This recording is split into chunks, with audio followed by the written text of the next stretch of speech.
Hello everybody, Tahoe Yak Fisher here.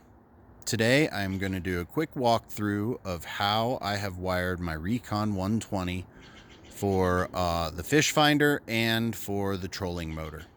So I have separate batteries and we're going to take a look at how they're wired and where they go.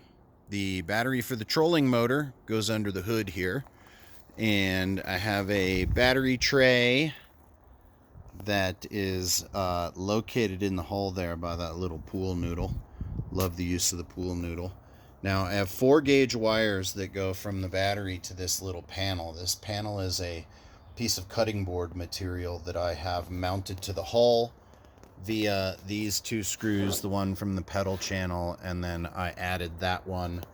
Down here is my 50 amp circuit breaker. That is just a bus bar that allows me to step down from the 4-gauge wire of the battery cables to the 8-gauge wire that goes back to the PWM interface. Now I have a flashlight in there so we can kind of take a look down the hall. I don't know what all we're going to be able to see, but the 8-gauge wires continue down the hall to where they are soldered to one of these pigtails. So this pigtail is the one that goes up there to the battery. This one goes back to the trolling motor. I'm using these Hobie plugs. They are really cool because they have 3 ports per plug. So on this one, this is where I plug in my fish finder battery, which has a bunch of accessory ports, well, 2 USB ports. So having it at my fingertips is good in case I need to charge something else.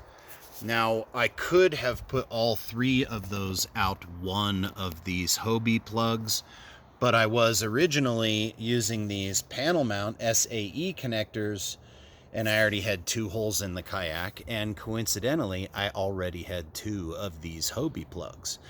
So, 8-gauge wire comes back to just inside the hull where it is soldered to this.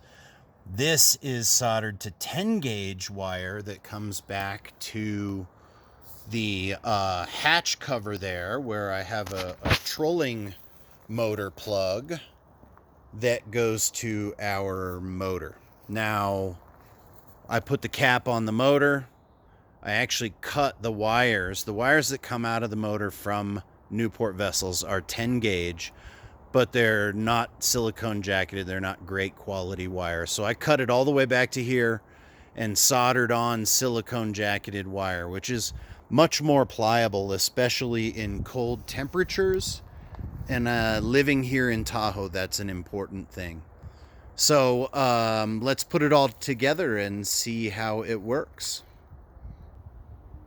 Okay, you guys, first I'm going to put in the battery, but I want to show it off a little bit. I have the VMAX Tanks 100 amp hour lithium iron phosphate battery. I have a little battery tender here. So I have the marine adapters for the battery that keep the tender on all of the time. It's a Bluetooth compatible device that allows me to see basically what the voltage is, which isn't super useful on a lithium battery, but it's all that current technology provides. And then wing nuts onto there for the batteries, or for the cables. Sits very nicely in the tray. You slide it back. This comes over and holds the battery in. So let's finish that up. Okay, here's our battery all snapped into place. That thing is called a battery tracker, by the way. So let's move on down the line, get the PWM in position.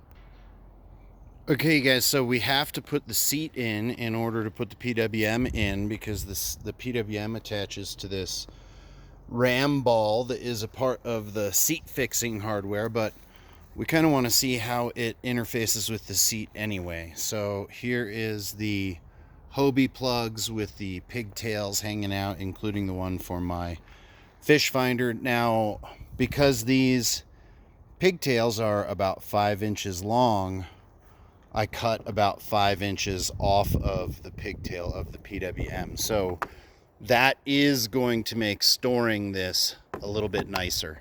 So let's put it in place. Okay, now you guys, as I'm setting this up, I just want to show you guys, I always have a red zip tie on the lead that goes to the battery. I'm not totally sure what would happen if we hooked it up backwards, but I don't really want to find out. Okay guys, so here we go. Our PWM is installed on the ram mount. We have our controls that are working really well, so we want to go forward. We're going to hit the number 1 position and then move to our potentiometer. We're going to turn it up. It's going to let us control the RPM down to, let's see how slow we can get it to go, until you're just not giving it enough voltage and it will stop. Okay, so that's how the PWM works. I probably could have made the cords a little bit shorter. I was a little bit worried about making them too short.